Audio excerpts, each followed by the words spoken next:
আসসালামু আলাইকুম। আজকে সংক্ষিপ্ত ভিডিওতে আপনাদেরকে ইমাম বুখারী রাদিয়াল্লাহু আনহু সম্পর্কে জানাবো। যারা হাদিস শাস্ত্রে অগাধ পাণ্ডিত্যের অধিকারী ছিলেন, হাদিস সংগ্রহের উদ্দেশ্যে যারা শত শত মাইল দুর্গম পদব্রজে ভ্রমণ করেছিলেন, নির্ভুল হাদিসসমূহকে কোষ্ঠী পাথরে যাচাই বাছাই করে গ্রন্থাকারে একত্র করার মতো অসাধ্য কাজ সাধন করেছিলেন, যাদের অক্লান্ত পরিশ্রম ও সাধনার বিনিময়ে মুসলিম জাতি রাসূল সাল্লাল্লাহু আলাইহি সাল্লামের নির্ভুল হাদিসসমূহ গ্রন্থাকারে পেয়ে সত্যের সন্ধান লাভ করতে পেরেছে, ইমাম বুখারী রাদিয়াল্লাহু আনহু তাদের মধ্যে অগ্রপূর্ণ। হাদিস শাস্ত্রে তার পাণ্ডিত্য ও সাধনার কারণে তিনি হাদিস শাস্ত্রে বিশ্ব সম্রাট উপাধিতে ভূষিত হয়েছিলেন। ইমাম বুখারী রাদিয়াল্লাহু আনহু এর ডাকনাম ছিল আবু আবদুল্লাহ। তার আসল এবং পূর্ণ নাম হলো আবু আবদুল্লাহ মুহাম্মদ ইবনে ইসমাইল ইবনে ইব্রাহিম ইবনে মুগিরা। তিনি ইমাম বুখারী নামেই সর্বাধিক প্রসিদ্ধ লাভ করেছেন। 194 হিজরির 13ই শাওয়াল মোতাবেক 810 খ্রিস্টাব্দের শুক্রবার জুমার নামাজের পর বর্তমান উজবেকিস্তানের বোখারা নামক শহরে তিনি জন্মগ্রহণ করেন। তার পিতার নাম ছিল ইসমাইল। তিনিও হাদিস শাস্ত্রে পণ্ডিত ছিলেন। ইমাম বুখারীর পূর্বপুরুষগণ ছিলেন অগ্নিপূজক এবং পারস্যের অধিবাসী। পূর্বপুরুষদের মধ্যে মুগিরাই প্রথম ইসলাম কবুল করেন এবং পারস্য হতে বর্তমান উজবেকিস্তানের বোখারা নামক শহরে এসে বসবাস শুরু করেন। এখানে ইমাম বুখারী রাদিয়াল্লাহু আনহু জন্ম লাভ করেন। বাল্যকালেই তার পিতা মারা যান এবং মাতার নিকটে লালিত পালিত হন। উল্লেখ্য যে বাল্য অবস্থায় তিনি অন্ধ হয়ে গিয়েছিলেন, সেজন্য মাতা নিজের এবং সন্তানের ভবিষ্যৎ নিয়ে খুব চিন্তিত থাকতেন এবং রাত দিন আল্লাহর দরবারে মঙ্গল কামনা করতেন এবং তার জন্য দোয়া করতেন। একদিন মাতা আল্লাহর দরবারে কান্নাকাটি করে যখন ঘুমিয়ে পড়লেন, তখন মাতা হযরত ইব্রাহিম আলাইহিস সালামকে স্বপ্নে দেখলেন যে তিনি যেন বলছেন, হে পুণ্যবতী মহিলা, তোমার কান্নাকাটির দরুন আল্লাহ তোমার সন্তানের চক্ষু ভালো করে দিয়েছে। নিদ্রা ভঙ্গের পর তিনি দেখলেন ইমাম বুখারী রাদিয়াল্লাহু আনহু এর চোখের অন্ধত্ব দূর হয়ে গেছে। আলহামদুলিল্লাহ, সুবহানাল্লাহ। ইমাম বুখারী রাদিয়াল্লাহু আনহু এর স্মরণশক্তি ছিল অসাধারণ, অগাধ। তিনি ছিলেন তীক্ষ্ণ বুদ্ধির অধিকারী। তিনি 10 বছর বয়স পর্যন্ত বোখারার নিকটস্থ মাদ্রাসায় লেখাপড়া করেন। এরপর তিনি হাদিস শেখার জন্য ব্যস্ত হয়ে পড়েন। ইমাম বুখারী রাদিয়াল্লাহু আনহু এর বর্ণনা থেকে জানা যায়, হাদিস শিক্ষার জন্য তিনি মক্কা, মদিনা, সিরিয়া, বসরা, মিশর, কুফা, বাগদাদ, আল জামিরাত, হেজাজ, নিশাপুর এবং দেশ বিদেশের বিভিন্ন স্থানে হাদিসের শত শত সাক্ষাৎদাতার দ্বারে দ্বারে ঘুরে বেরিয়েছেন। তিনি 1080 জন শায়েখের নিকট হতে হাদিস সংগ্রহ করে তার সনদ ও মতন সহ মুখস্থ করেন।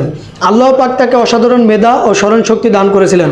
মাত্র 18 বছর বয়সে তিনি বিবিধ গ্রন্থ রচনায় ব্যাপৃত হন এবং হাদিসের জগৎ বিখ্যাত কিতাব বুখারী শরীফ বহু গ্রন্থ রচনা করেন। বুখারী শরীফের আসল নামে প্রসিদ্ধ না হয়ে রচনাকারী নামে প্রসিদ্ধ হয়েছে। বুখারী শরীফ কিতাবের আসল নাম হচ্ছে আল জামিউস সহিহুল মুসনাদু। সংক্ষিপ্ত নাম সহিহ বুখারী, অর্থাৎ ইমাম বুখারীর সহিহ। সাধারণত সবাই একে সহিহ বুখারী বা বুখারী শরীফ বলে। সিয়াসিত্তার অন্যান্য কিতাবগুলো অনুরূপভাবে রচনাকারীর নামে প্রসিদ্ধ লাভ করেছে। ইমাম বুখারী রাদিয়াল্লাহু আনহু তার অন্যান্য সহপাঠীদের সাথে একদিন ওস্তাদ ইমাম ইসহাক ইবনে রাওয়াই রাদিয়াল্লাহু আনহুর নিকট হাদিস শুনছিলেন। ওস্তাদ বললেন, হাই, কেউ যদি কেবলমাত্র সহিহ হাদিসগুলোকে একত্রে সাজিয়ে লিপিবদ্ধ করে দিত। ইমাম বুখারী রাদিয়াল্লাহু আনহু বর্ণনা করেন, এরপর একদিন আমি স্বপ্নে দেখলাম আমার সামনে আল্লাহ রাসূল সাল্লাল্লাহু আলাইহি সাল্লাম হযরত মুহাম্মদ সাল্লাল্লাহু আলাইহি সাল্লাম উপবিষ্ট। আমি হাতে পাখা নিয়ে তার পবিত্র শরীর মোবারকে বাতাস করে মশামাছি তাড়াচ্ছি। এরপর একজন স্বপ্নেও তাবির বর্ণনাকারীর নিকট স্বপ্নটি ব্যাখ্যা করলে তিনি আমাকে বললেন, আপনি রাসূল সাল্লাল্লাহু আলাইহি সাল্লামের হাদিসসমূহ হতে মিথ্যার জঞ্জালকে অপসারিত করবেন। ইমাম বুখারী রাদিয়াল্লাহু আনহু বলেন, এরপর সহিহ হাদিসের একটি কিতাব লেখার জন্য আমার মনে প্রেরণা জাগে এবং সহিহ বুখারী লিপিবদ্ধ করি। ইমাম বুখারী রাদিয়াল্লাহু আনহু মক্কা, মদিনা, বোখারা ও বসরায় বসে বুখারী শরীফ বিষয়ে প্রায় সবাই একমত যে তিনি মক্কার হেরেম শরীফে বসে এই কিতাবের ভূমিকা লিপিবদ্ধ করেন। এছাড়া মদিনায় বিশ্বনবী সাল্লাল্লাহু আলাইহি সাল্লামের রওজা পাকের নিকটবর্তী স্থানে বসে অধিকাংশ হাদিস লিপিবদ্ধ করেছেন এবং কিতাবের পরিচ্ছেদসমূহ এখানেই বসেই সাজিয়েছে। অতঃপর মদিনার মসজিদে নববীতে বসে উহার চূড়ান্ত রূপ দান করেন। ইমাম বুখারী রাদিয়াল্লাহু আনহু বুখারী শরীফ লিপিবদ্ধের ক্ষেত্রে এত সতর্কতা অবলম্বন করেছেন যে প্রতিটি হাদিস লিপিবদ্ধ করার পূর্বে তিনি আল্লাহ প্রদত্ত স্বীয় ক্ষমতা, এলেম ও অভিজ্ঞতা দ্বারা প্রতিটি হাদিসের সনদ ও মতনকে সূক্ষ্মভাবে যাচাই বাছাই করেছেন এবং আল্লাহর সাহায্য কামনা করেছেন। তিনি নিজেই লিখেছেন, আমি এই কিতাবের প্রতিটি হাদিস এবং পরিচ্ছেদ লেখার পূর্বে 2 রাকাত নফল নামাজ আদায় করেছি এবং দোয়া করেছি, হে আল্লাহ, তুমি মহাজ্ঞানী আর আমি মূর্খ, আমার হৃদয়ে জ্ঞানের আলো জ্বেলে দাও, আমি যেন হাদিস লিপিবদ্ধ করতে পারি। এইভাবে তিনি সুদীর্ঘ 16 বছরে কঠোর পরিশ্রম করে তার সংগৃহীত ও কণ্ঠস্থ 6 লক্ষের অধিক হাদিস থেকে বাছাই করে তাকরার সহ 7,393টি এবং তাকরার বাদে 2,769টি হাদিস এই কিতাবে স্থান দেন। এ সকল কারণে পবিত্র কোরআনের পরেই বুখারী শরীফ নির্ভুল গ্রন্থের স্থান দখল করেছে এবং সমগ্র বিশ্বে এত জনপ্রিয়তা লাভ করেছে। শুধুমাত্র তার নিকটেই 90,000-এরও অধিক লোক এই কিতাবের হাদিসসমূহ শিক্ষা লাভ করেছেন। আজ মুসলিম বিশ্বের এমন কোনো লোক নেই যেখানে বুখারী শরীফ শিক্ষা দেওয়া হয় না। ইমাম বুখারী রাদিয়াল্লাহু আনহু পিতার নিকট থেকে উত্তরাধিকার সূত্রে প্রচুর ধন সম্পদ পেয়েছেন, কিন্তু তা তিনি নিজে ভোগ করেননি। তার প্রায় সমস্ত ধন সম্পদই শিক্ষার্থী, দরিদ্র ও অসহায় লোকদের মধ্যে বিতরণ করে দিয়েছিলেন। তিনি ভোগবিলাস পছন্দ করতেন না, সাধারণ পোশাক ও সামান্য আহারেই তিনি সন্তুষ্ট থাকতেন। তিনি দৃঢ়ভাবে মনে করতেন যে অতিরিক্ত ভোগবিলাস মানুষের হৃদয়ে আল্লাহর প্রতি তাকওয়া কমিয়ে দেয়। তিনি যদি ভোগবিলাস ও আরাম আয়েশে কাটাতেন তাহলে হাদিস শাস্ত্রে ও অসাধ্য সাধন করতে পারতেন কিনা সন্দেহ।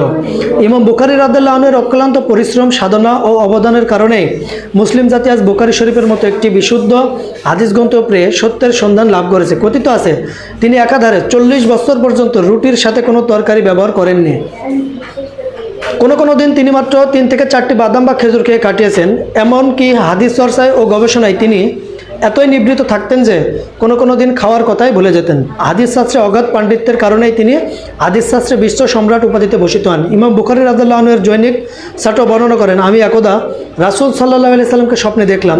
তিনি আমাকে জিজ্ঞাসা করলেন, তুমি কোথায় যাচ্ছ? উত্তরে বললাম, ইমাম বুখারীর নিকটে যাচ্ছি। রাসূল সাল্লাল্লাহু আলাইহি সাল্লাম বললেন, তাকে আমার সালাম দিও। প্রিয় পাঠক, বিশ্বনবী সাল্লাল্লাহু আলাইহি সাল্লাম যার নিকট সালাম পৌঁছান তার মর্যাদা যে কত ঊর্ধ্বে হতে পারে তা সহজেই বোধগম্য। ইমাম বুখারী রাদিয়াল্লাহু আনহুর বয়স যখন 55 বছর তখন তিনি নিশাপুরে ছিলেন। সেখানে তিনি হাদিস শিক্ষা দান করতেন। ইমাম বুখারী রাদিয়াল্লাহু আনহুর নাম যখন সমগ্র মুসলিম জাহানে ছড়িয়ে পড়ে তখন নিশাপুরের এক শ্রেণীর লোক ঈর্ষান্বিত হয়ে ওঠে।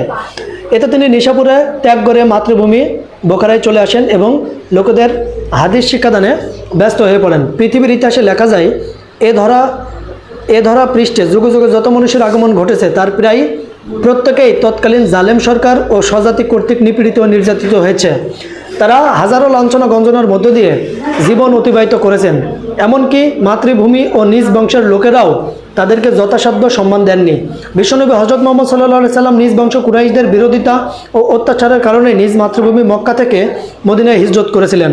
হাদিস শাস্ত্রের বিশ্ব সম্রাট ইমাম বুখারী রাদিয়াল্লাহু আনহু ও তৎকালীন জালেম সরকারের ষড়যন্ত্র ও রোষানলে পতিত হয়েছিলেন। ইমাম বুখারী রাদিয়াল্লাহু আনহু নিজ মাতৃভূমি বোখারার জনগণের নিকট যথেষ্ট সম্মান পেলেও তৎকালীন জালেম সরকার তাকে মাতৃভূমিতে থাকতে দেয়নি। তিনি দেশ থেকে বিতাড়িত হলেন। ইমাম বুখারী রাদিয়াল্লাহু আনহু ও তার রচিত সহিহ বুখারী এর সুনাম যখন চতুর্দিকে ছড়িয়ে পড়ল তখন বোখারার তৎকালীন শাসনকর্তা খালিদ বিন আহমদ ইমাম বুখারী রাদিয়াল্লাহু আনহুর নিকট এসে বলে সংবাদ পাঠালেন যে তিনি এবং তার সন্তানদের আল জামিউস সহিহ অর্থাৎ সহিহ বুখারী অধ্যয়ন করাতে ইচ্ছুক। কিন্তু তারা অন্যদের সাথে ইমাম বুখারীর নিকটে তা অধ্যয়ন করতে রাজি নন। কাজেই ইমাম বুখারী যেন শাসনকর্তার এই সংবাদ শুনে ইমাম বুখারী রাদিয়াল্লাহু আনহু পরিষ্কারভাবে বলে দিল, লক্ষ লক্ষ গরিব শিক্ষার্থীদের উপেক্ষা করে আমি হাদিসে রাসূলকে বেইজ্জতি করতে পারি না।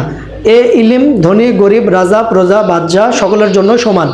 আমি হাদিসে রাসূলকে রাজা বাদশাহের দরওয়াজার প্রত্যাশী বানাতে পারি না। যদি কারোর এ ইলম হাসিল করার প্রকৃত ইচ্ছে থাকে তাহলে তিনি যেন এখানে এসে তার শিক্ষা লাভ করে যান। আর যদি তিনি আমার এ ব্যবস্থা অবলম্বনে অসন্তুষ্ট হন তাহলে আমার কিছুই করার নেই। শাসনকর্তা খালিদ বিন আহমেদ ইমাম বুখারী রাদিয়াল্লাহু আনহু এর উত্তর শুনে অত্যন্ত অসন্তুষ্ট হন এবং সম্পূর্ণ অন্যায় ও ষড়যন্ত্রমূলকভাবে তাকে মাতৃভূমি বোখারা ত্যাগ করার নির্দেশ দেন। ইমাম বুখারী রাদিয়াল্লাহু আনহু বোখারা ছেড়ে প্রথমে বাইকান্দ ও পরে সমরকন্দের উদ্দেশ্যে রওনা দেন। সমরকন্দের নিকটবর্তী খতরঙ্গ নামক গ্রামে গিয়ে জানতে পারলেন যে সমরকন্দ এর অধিবাসীগণ বিপদাশঙ্কায় ইমাম বুখারীকে সেখানে আশ্রয় দিতে রাজি নয়। এই সংবাদ শুনে ইমাম বুখারী রাদিয়াল্লাহু আনহু অত্যন্ত দুঃখিত হন এবং তাহাজ্জুদ নামাজের পর দোয়া করলেন, হে আল্লাহ, এ বিশাল পৃথিবী আমার জন্য সংকীর্ণ হয়ে উঠেছে, তুমি আমাকে তোমার দরবারে উঠিয়ে নাও। আল্লাহ পাক তার দোয়া কবুল করলেন এবং এর কয়েকদিনের মধ্যেই 257 হিজরি মোতাবেক 870 খ্রিস্টাব্দের ঈদুল ফিতরের রজনীতে হাদিস শাস্ত্রের এই মহান পণ্ডিত পৃথিবীর বুক থেকে চিরতরে চলে যান। তার মৃত্যুর সংবাদ চতুর্দিকে ছড়িয়ে পড়লে মানুষ শোকে ভেঙে পড়েন। ঈদের দিন জহর নামাজের পর তার জানাজার নামাজ অনুষ্ঠিত হয় এবং হাজার হাজার লোক তার জানাজায় শরিক হন। সমরকন্দের অন্তর্ভুক্ত খতরঙ্গ নামক গ্রামে তার সমাধি রয়েছে। খতরঙ্গ গ্রামের অধিবাসী গালেব ইবনে জিবরিল বর্ণনা করেছেন, ইমাম বুখারী রাদিয়াল্লাহু আনহুকে কবরের মধ্যে রাখা মাত্রই কবরের চতুর্পাশে এত সুঘ্রাণ ছড়াতে লাগলো যে বিভিন্ন দেশের লোকজন কবর জিয়ারতের জন্য এসে তথাকার মাটি নিতে আরম্ভ করলো। অবশেষে আমরা ওই কবরকে বেষ্টনী দ্বারা রক্ষা করতে বাধ্য হলাম। ওই সুঘ্রাণটি দীর্ঘদিন স্থায়ী ছিল। ইমাম বুখারী রাদিয়াল্লাহু আনহু আজ নেই, কিন্তু হাদিস শাস্ত্রে তিনি যে সুবিশাল গ্রন্থ সহিহ বুখারী শরীফ লিপিবদ্ধ করে গিয়েছেন তাতে মুসলিম বিশ্বে চিরতরে অমর হয়ে রয়েছেন। তিনি মানুষের অন্তরে, মুসলিমদের অন্তরে, প্রকৃত মানুষের অন্তরে চিরতরে বেঁচে থাকবেন ইনশাআল্লাহ। আসসালামু আলাইকুম।